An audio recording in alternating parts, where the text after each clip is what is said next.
अखण्डमण्डलाकारं व्याप्तं येन चराचरं तत्पदं दर्शितं येन तस्मै श्रीगुरवे नमः। अज्ञानतिमिरान्धस्य ज्ञानाञ्जनशलाकया चक्षुरुन्मीलितं येन तस्मै श्रीगुरवे नमः। गुरुर्ब्रह्मा गुरुर्विष्णु गुरुर्देवो महेश्वरः गुरुरेव परं ब्रह्म तस्मै श्रीगुरवे नमः। एक दिन के भयो त भने धर्म को अत्यंत तत्व बुझ्ने धर्मपरायण त्यस्ता प्रकारका राजा यदुले कुनै एक ठाउँमा अत्यंत निर्भय भावले विचरण गरिरहेका महाविद्वान जो सत्र असतको विवेक भएका त्यस्ता प्रकारका महाविद्वान अत्यंत विद्वान व्यक्ति अत्यंत युवा अवस्थाका अवधूत अर्थात दत्तात्रेय नाम गरेका ऋषिलाई देखेर दत्तात्रेयसँग प्रश्न सोध्दछन्। राजा यदुले भन्दछन्, हे ब्राह्मण, हजुरलाई निर्मल बुद्धि कताबाट अनि कसरी आयो? यही बुद्धिको प्रभावले हजुर कर्तापनको अभिमानले रहित हुनुभएको छ। यही बुद्धिको आश्रय लिएर त तपाईं विद्वान भए तापनि संसारमा बालक जस्तै गरेर हिँड्नुहुन्छ। बालक जसरी सडकमा हिँड्छ त्यसै गरी कुनै कुरा जानकारी नभए जस्तो गरी हिँड्नुहुन्छ। कतै पनि हजुरको आसक्ति देखिँदैन। हे दत्तात्रेय, हे ऋषिवर, प्रायः मानिसहरू आयु यस सौन्दर्य सम्पत्तिको अभिलाषा लिएर धर्म अर्थ काम अथवा तत्व जिज्ञासामा प्रवृत्त हुन्छन्। अब अकारण कसैको कतै पनि प्रवृत्ति देखिएको छैन।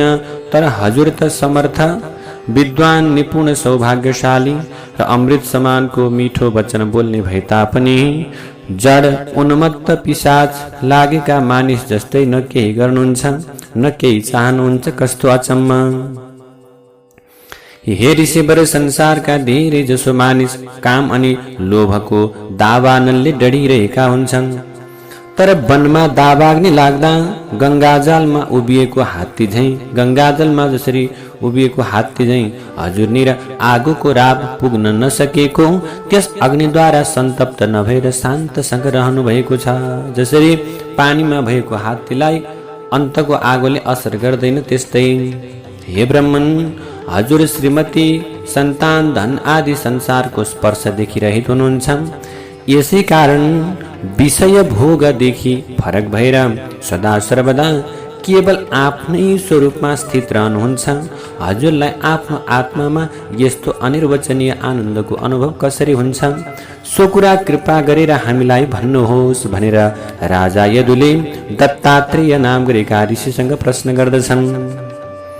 यसरी हृदयमा ब्राह्मण भक्ति भएका अत्यन्त सुबुद्धि भएका राजा यदुले अत्यन्त परम भाग्यशाली दत्तात्रेयको अत्यन्त सत्कार गरेर अत्यन्त सम्मान गरेर यो प्रश्नलाई सोधे र बडो नम्र भावसँग शिर निहुर्याएर अब उनको अगाडि उभिरहे। द्विज श्रेष्ठ दत्तात्रेय पनि प्रसन्न भएर अब ती राजा यदुलाई दत्तात्रेयले सोधिएका प्रश्नका बारेमा उत्तर दिनका निम्ति सुरुवात गर्नुभयो। अब प्रभु दत्तात्रेयले बताउन थाल्नुभयो। सन्ति मे गुरवो राजन बहवो बुद्ध्युपाश्रिताः यतो बुद्धिमुपादाय मुक्तो टामिहतान् शृणु यतो बुद्धिमुपादाय मुक्तो टामिहतान् शृणु। हे राजन, मैले आफ्नो बुद्धिद्वारा अनेक गुरुहरूको आश्रय लिएको छु। जसलाई मैले गुरु मानेको छु उनले मलाई प्रत्यक्ष उपदेश दिएका त हैनन् अथवा प्रत्यक्ष रूपले यसो गर्नुपर्छ भनेर सिकाएका पनि होइनन्। तर आफ्नो बुद्धि अनुसार उनीहरूको व्यवहारबाट मैले शिक्षालाई ग्रहण गरेको हुँ। उनीहरूबाट नै विवेक बुद्धि पाएकाले यस जगतमा म बन्धन रहित भएर स्वच्छन्दसँग विचरण गर्दछु। मेरा ती 24वटा गुरुहरूको नाम तिमीले अब श्रवण गर। पृथ्वी वायुराकाश मापोऽग्निश्चन्द्रमा रविः कपोतो जगरः सिन्धुः पतंगो मधुकृद गजः मधुहा हरिणो मीनः पिंगला कुररोर्भकः कुमारी सरकृत सर्प उर्णनाभिः सुपे सकृत।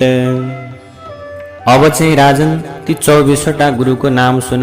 पृथ्वी, वायु, आकाश, जल, अग्नि अनि चन्द्रमा, त्यस्तै गरी सूर्य, परेवा, अजिङ्गर अनि समुद्र, पतंग, भमरा, हात्ती, मधुहारी भनेको मह झिक्ने मान्छे, हरिण, त्यस्तै गरी माछा, त्यस्तै गरी पिङ्गला नाम गरेकी वेश्या अनि कुरर पक्षी भनेको न्याउली पक्षी, त्यस्तै गरी बालक अनि कुमारी कन्या बाण बनाउने व्यक्ति, त्यस्तै गरी सर्प, त्यस्तै गरी माकुरा र त्यस्तै गरी भृङ्गी कीट अर्थात् कुमाल कोटी। हे राजन, मैले यी 24 गुरुहरूको आश्रय लिएर यिनीहरूको व्यवहार आचरणबाट गर्नुपर्ने काम नगर्नुपर्ने काम अर्थात् ग्राह्य र अग्राह्य विषयको शिक्षालाई मैले आफै नै ग्रहण गरेर यस लोकमा आफूलाई मैले सुशिक्षित बनाएको छु। हे नहुस राजाका छोरा पुरुष सिंह महाराज यदु, हे यदु, म अब अहिले मैले यी गुरुहरूमध्ये जसबाट जे प्रकारका कुरालाई सिकेको छु त्यो सबै कुरा मैले क्रमैसँग भन्दछु।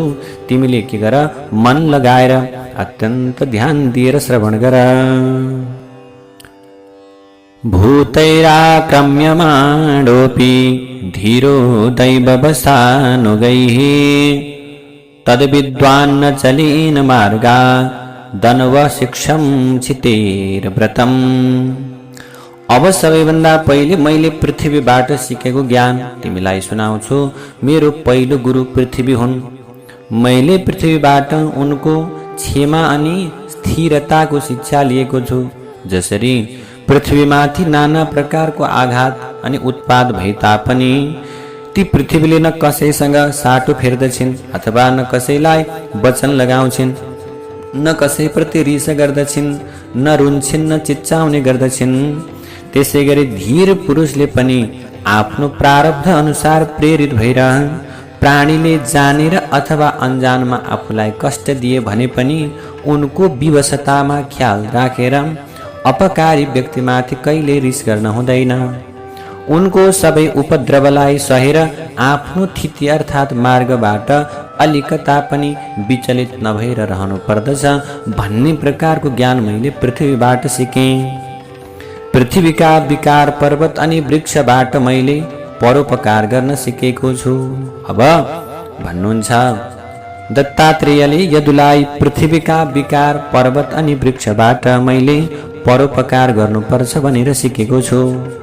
जसका सारा चेष्टा सदा सर्वदा अर्काको हितका निम्ति भइरहन्छन् अनि जसको जन्म नै एकमात्र अर्काको उपकारका निम्ति भएको छ, त्यस्ता पर्वत अनि वृक्षको शिष्य बनेर सज्जनले परोपकारको शिक्षालाई ग्रहण गर्नुपर्दछ भनेर मैले त्यो वृक्षहरूबाट पृथ्वीबाट मैले सिकेको छु। अब मैले हे महाराज वायुबाट लिएको ज्ञान सुन।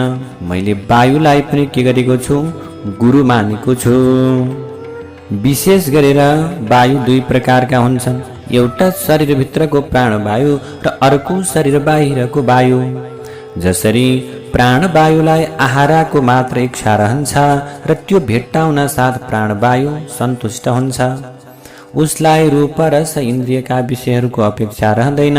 त्यसै गरी योगीले पनि बुद्धि विकृत नहुने अनि मन चञ्चल नहुने, बुद्धि विकृत नहुने, मन चञ्चल नहुने अनि बाणी व्यर्थको कुरामा नलाग्ने किसिमको जीवन निर्वाहसम्म हुने जति भोजन गर्नु पर्दछ।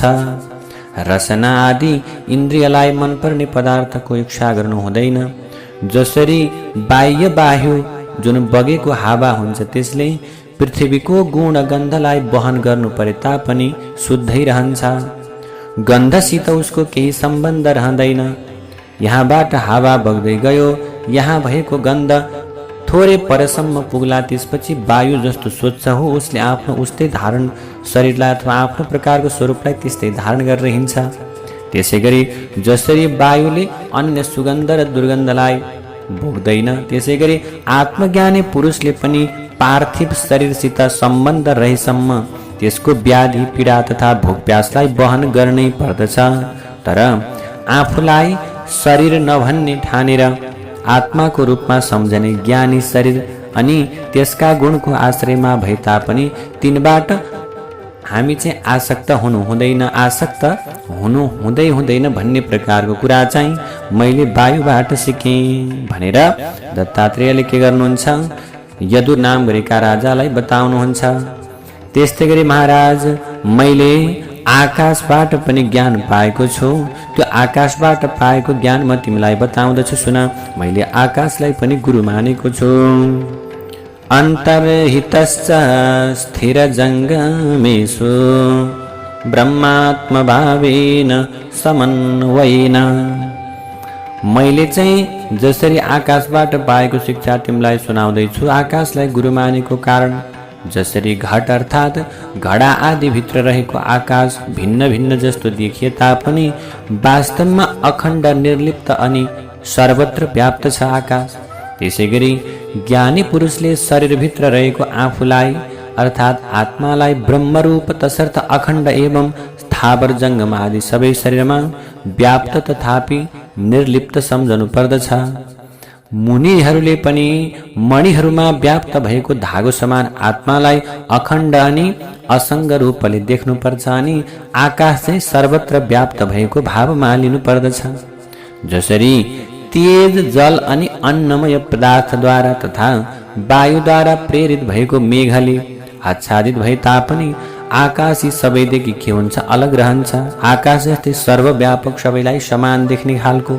त्यसै गरी भूत भविष्य वर्तमानका चक्रमा नाना थरीका नाम रूपको सृष्टि हुन्छ अनि प्रलय भइरहन्छ, तर आत्माको त यिनीहरूसित केही सम्बन्ध रहन्न भन्ने कुरा चाहिँ मैले आकाशबाट सिकेँ। आकाशलाई पनि गुरु बनाएँ किनभने आकाश जस्तै सर्वत्र हुन सक्नु पर्दछ। अब त्यस्तै गरी मैले जलबाट पनि शिक्षा प्राप्त गरेँ भनेर के गर्नुहुन्छ, यदुलाई दत्तात्रेयले बताउनुहुन्छ। मैले जलबाट पाएको शिक्षा सुना। जल स्वभावैले शुद्ध स्निग्ध मिलनसार अनि अत्यन्त के हुन्छ, सुन्दर हुन्छ। त्यस्तै गरी स्वभावैले शुद्ध मिलनसार मधुरभाषी अनि मानिसको निम्तिमा तीर्थरूप भएका मुनिले आफूलाई भेट्न आउने साथीहरूलाई जलले झैँ दर्शन स्पर्श अनि कीर्तनद्वारा पवित्र गर्नु पर्दछ। गङ्गा आदि तीर्थको दर्शन स्पर्शन अनि नामोच्चारणले पनि मानिसले पवित्र भएकै छन्। त्यसैले जसरी जलले के गर्छ, आफूसँग आएका व्यक्तिहरूलाई शरीर पखाली दिएर शुद्ध बनाएर पठाइदिन्छ, त्यसै गरी मैले गुरु माने जललाई पनि जसरी जलले के गर्छ, सबैको कल्याण गर्दछ, त्यसैले सबैको कल्याण गर्ने हुनु पर्दछ भन्ने कुरा मैले जाने। त्यस्तै गरी अग्निबाट पाएको शिक्षा सुनाउँछु। जितेन्द्रिय मुनिले अग्नि समान तेजस्वी अत्यन्त ज्ञानी ईश्वर चिन्तनले गर्दा देदीप्यमान र अक्षोभ्य अर्थात् मनको विकारले विचलित नहुने भएर जे भेटिन्छ त्यसलाई पेटरूपी पात्रमा राखिदिन्छ, संग्रह गरेर राख्दैन।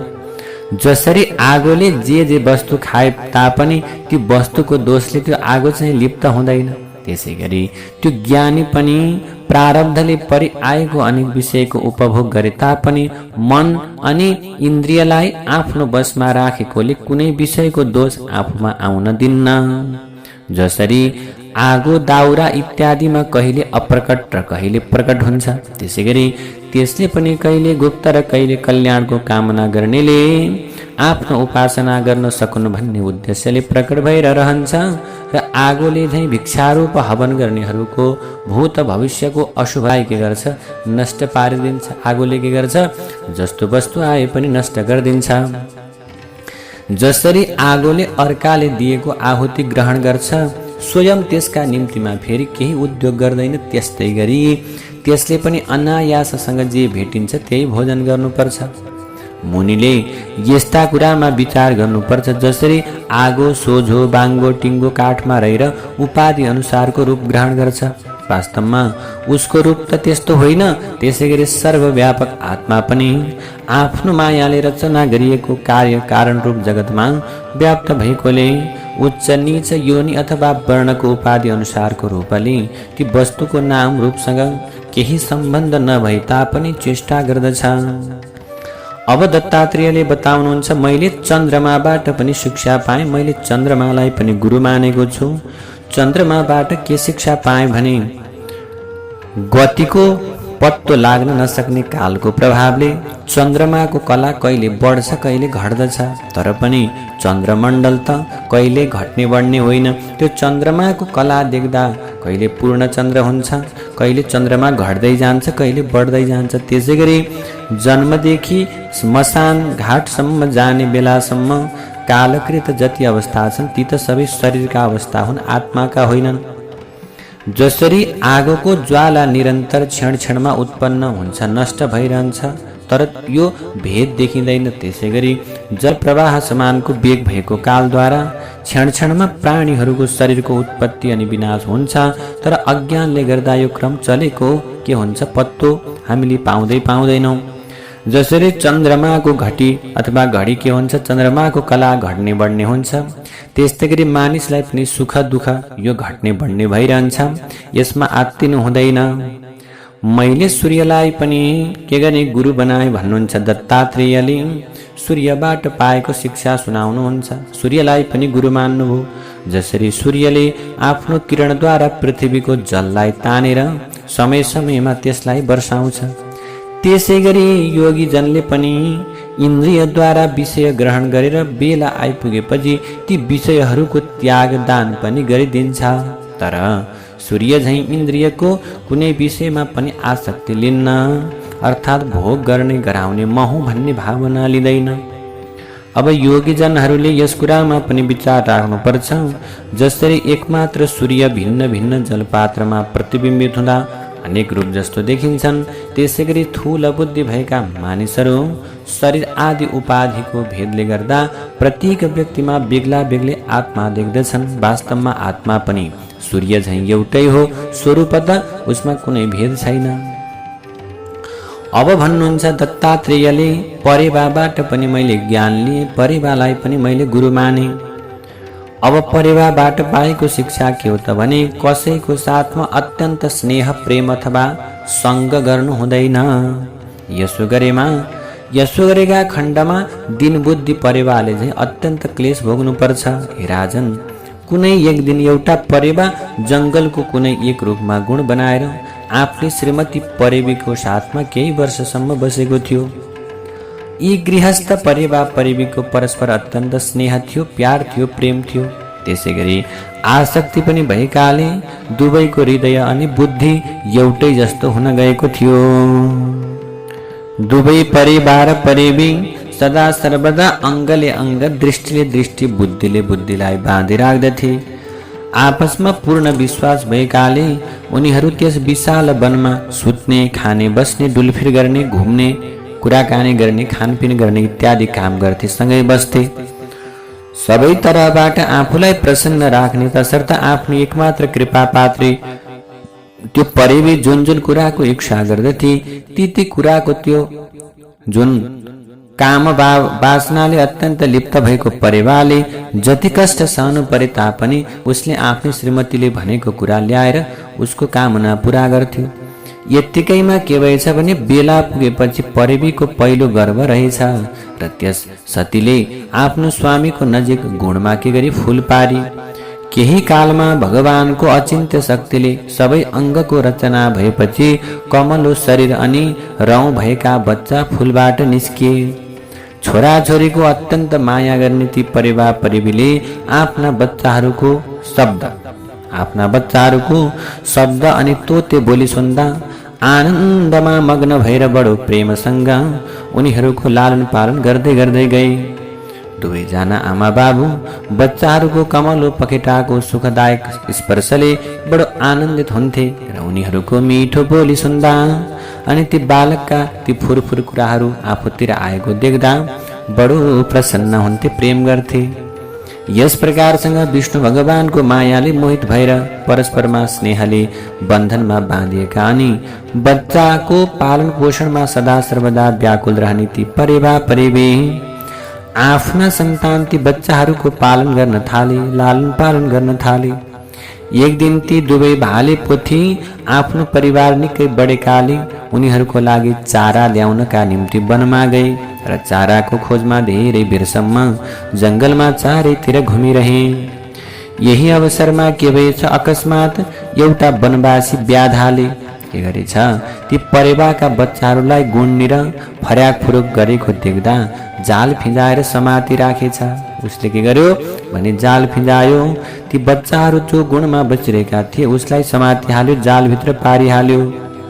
यत्तिकैमा अब त्यो आफ्ना सन्तानलाई लालन पालन गर्नका निम्ति वनमा चारा लिन गएका ती परेवा परेवी पनि चारा लिएर अब त्यो गुन्नेर आइपुगे। परेवीले आफ्ना बच्चालाई जालमा परेको र दुःख मानेर च्याँ च्याँ गरेको देखेको अथवा त्यो प्रकारको दृश्य गर्न लागेको देख्दा स्वयं पनि परेवी अत्यन्त दुखित भएकी हुनाले विलाप गर्दै उनीहरूनिर दगुर्दै आइपुगे। यस प्रकारसँग निरन्तर प्रेममा बाँधिएकी त्यो परेवीले बाल बच्चालाई जालमा परेको देख्दा आफ्नो शरीरको समेत होस हवास हराएकाले स्वयं आफै पनि के गरी जालमा पर्न गई। अनि त्यो परेवा पनि प्राणभन्दा पनि बढ्ता प्यारा बच्चाहरूलाई तथा प्राण प्यारी परेवीलाई समेत जालमा परेको देख्दा अत्यन्त दुखित भएर विलाप गर्न थाल्यो। परेवाले उसको दशा बडो माया लाग्दो भइरहेको थियो। अहो, म त बडो अभागी अनि कुबुद्धि भएको रहेछु। मेरो यो दुर्दशा हेर हेर संसारको सुखदेखि तृप्त हुन नपाउँदैमा तथा अनेक आशा कामना पूर्ण हुन नपाउँदैमा धर्म अर्थ कामरूप त्रिवर्गको सिद्धि गराउने मेरो गृहस्थीको सर्वनाश भो भनेर परेवा के हुन थाल्यो, चिच्चाउन थाल्यो। अब आफ्नै श्रीमती अनि सन्तानको वियोगले म व्याकुल अवस्थामा परेको छु। मेरो यो विधुर जीवन अर्थात् बिना गृहिणीको जीवन दुःखमय जीवन हो। अब मैले यो शून्य घरमा कसरी बाँच्ने? मूर्ख अनि दुखित अवस्थामा परेको त्यो परेवाले जालमा परेकाले आफ्नो सामुन्यमा नै मृत्युको पासोबाट छुट्नका निम्ति छटपटाइराखेका परिवारको दुर्दशा देख्दा देख्दै आफै पनि अचेतन भएर स्वयं आफै पनि के गर्यो, त्यही जालमा फस्न पुग्यो। त्यो क्रूर व्याधा परेवा परेवी तथा उनका बालबच्चालाई भेट्टाउँदा बहुतै प्रसन्न भयो। आफ्नो काम पूर्ण भएको सम्झेर घरतिर लाग्यो।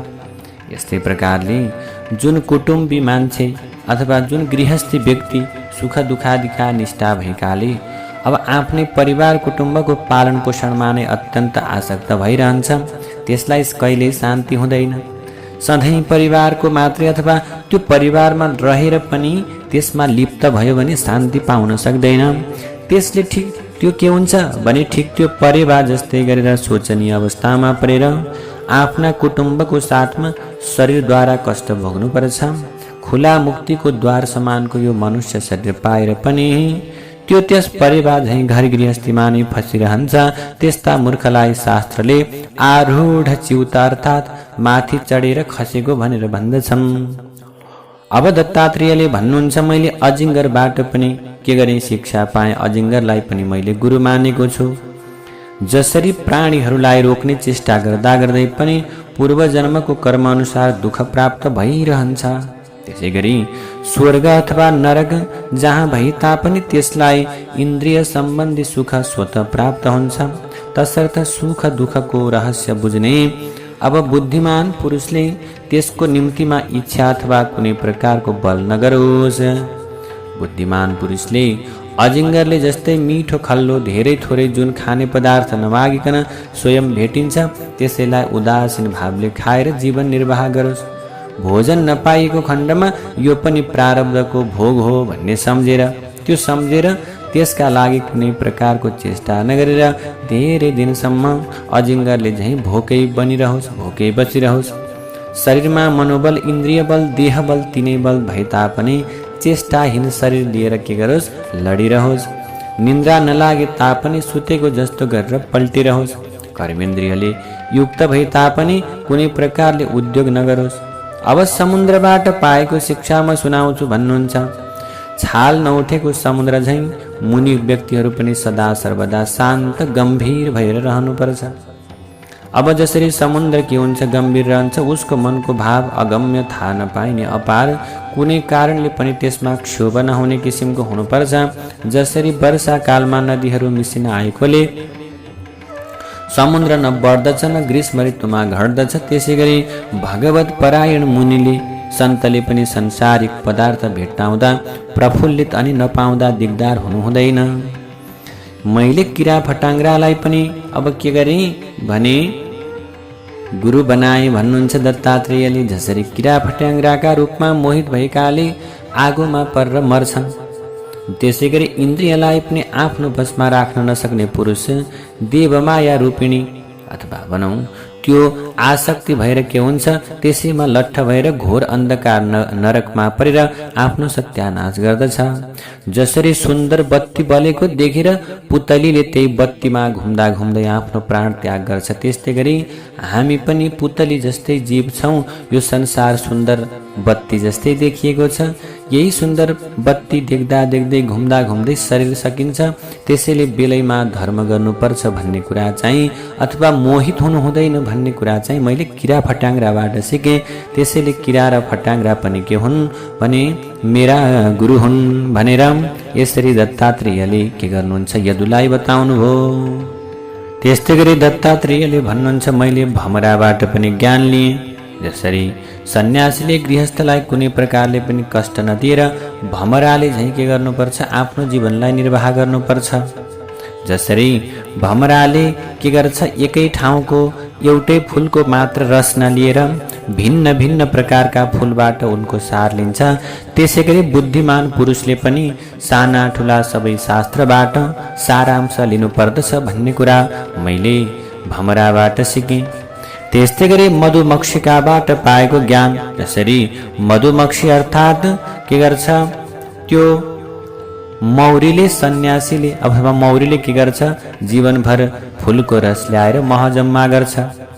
जम्मा गरिसकेपछि अब लौ बसेर खानु पर्यो भन्ने बेलामा के हुन्छ, अर्कै व्यक्ति आएर त्यहाँ भएको जति सबै मह जम्मा भएको छ सबै मह लिएर जान्छ। त्यस्तै गरी जति हामीले सङ्ग्रह गर्दै जान्छौँ, अब यसको भोग गर्नु पर्यो भन्ने बेलामा के हुन्छ, समस्त वस्तु अर्कैले लगिसक्छ। त्यसैले यो पेटलाई अथवा यो शरीरलाई पाल्नका निम्ति धेरै सङ्ग्रह गर्नु हुँदैन भन्ने कुरा मैले मौरीबाट सिकेँ भनेर, त्यो मधुमक्षिकाबाट अर्थात् मौरीबाट सिकेँ भनेर दत्तात्रेयले बताउनु भयो।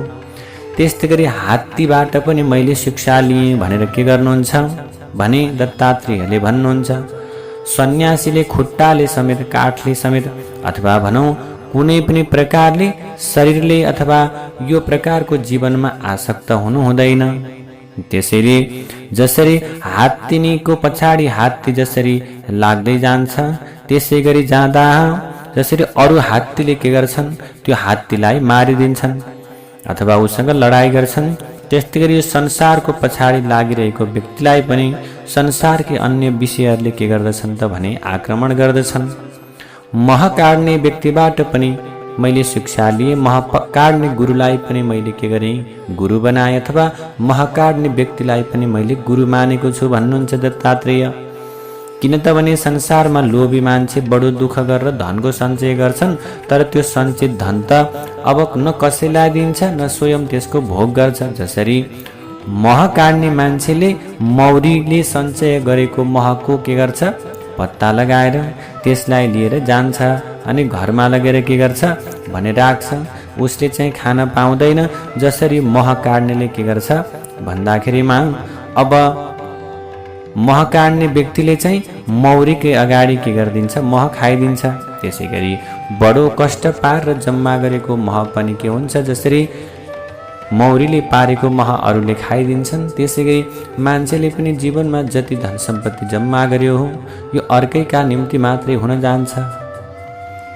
मैले हरिणबाट पनि शिक्षा लिएँ, हरिणलाई पनि गुरु बनाएँ भनेर भन्नुहुन्छ।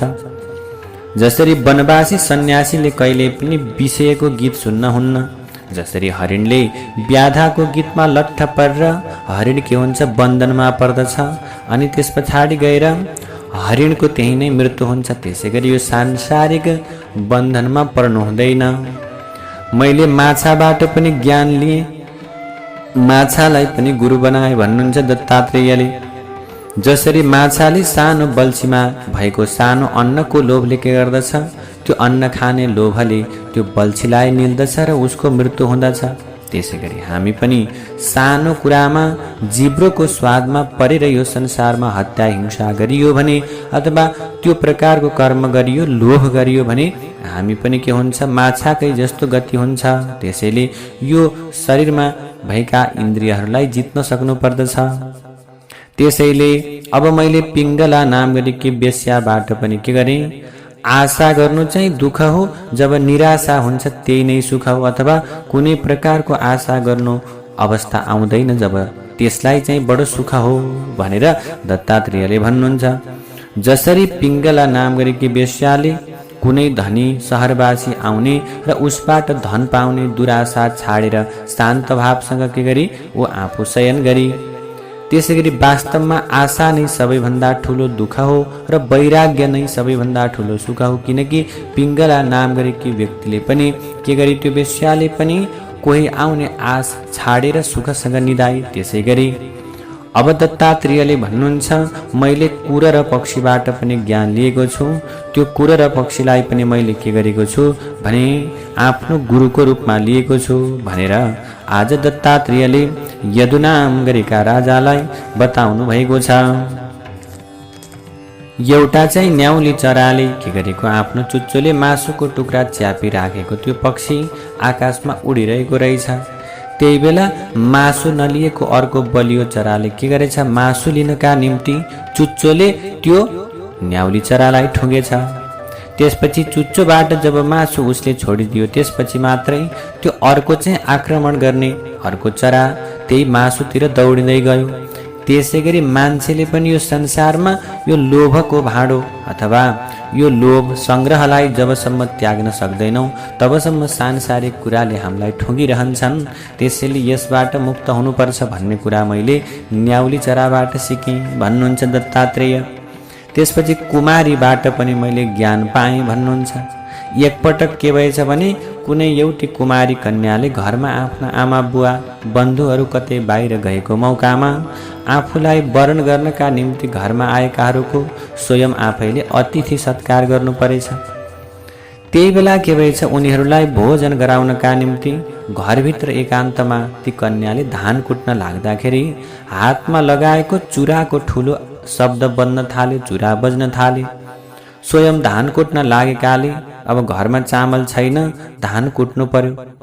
अब बाहिर भएका मान्छेहरू कस्तो खराब प्रकारले चुरा बजाइरहेकी रहेछ, हामी आयौँ भनेर पो यसले चुरा बजाएकी भनेर शङ्का गर्छन् भन्ने उनलाई डर भएछ।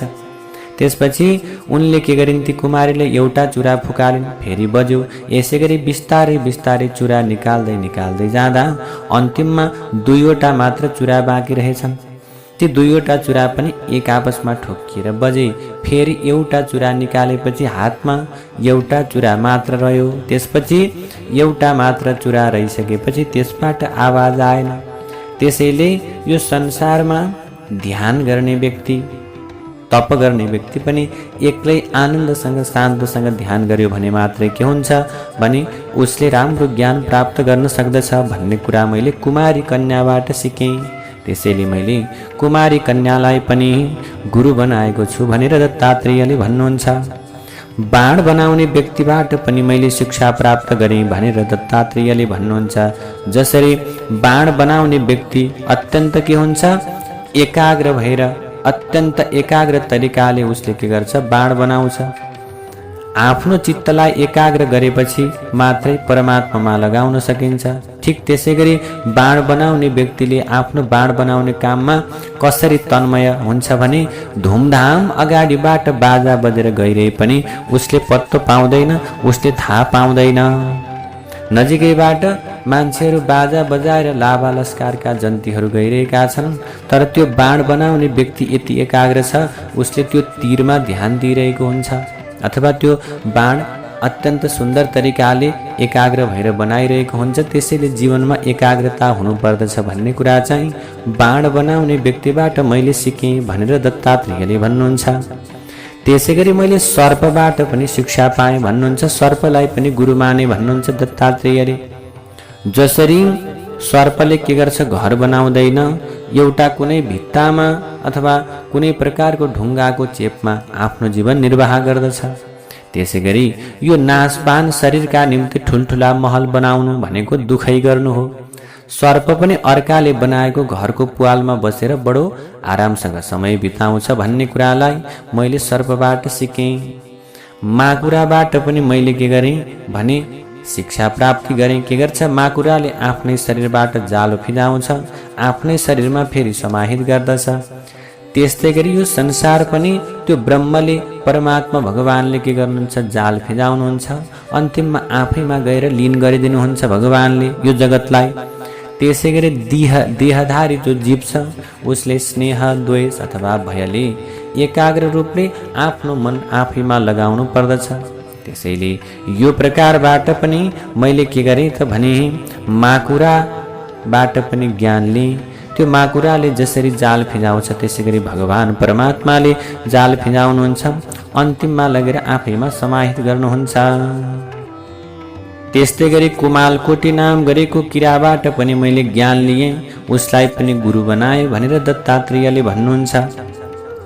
अब जसरी भृङ्गी किरा प्वालभित्र लगेर कुनै एक किरालाई थुनिदिन्छ र त्यो किराको भयले उसको चिन्तन गर्दा गर्दै आफ्नो पनि त्यही शरीरबाट भृङ्गी किराको जस्तो रूप भएको हुन जान्छ। तसर्थ मानिसले अरूको कुराको चिन्तन नगरेर केवल परमात्माको चिन्तन गर्नु पर्दछ। यस्तो गर्ने भक्तले अन्त्यमा सारूप्य मोक्ष प्राप्त गर्दछ भनेर यसरी दत्तात्रेय नाम गरेका गुरुले के गर्नुभयो, यदुलाई शिक्षा प्रदान गर्नुभयो। श्री कृष्ण गोविन्द हरे मुरारे, हे नाथ नारायण वासुदेव, अनंत वैकुंठ मुकुंद कृष्ण गोविंद दामोदर माधवेति।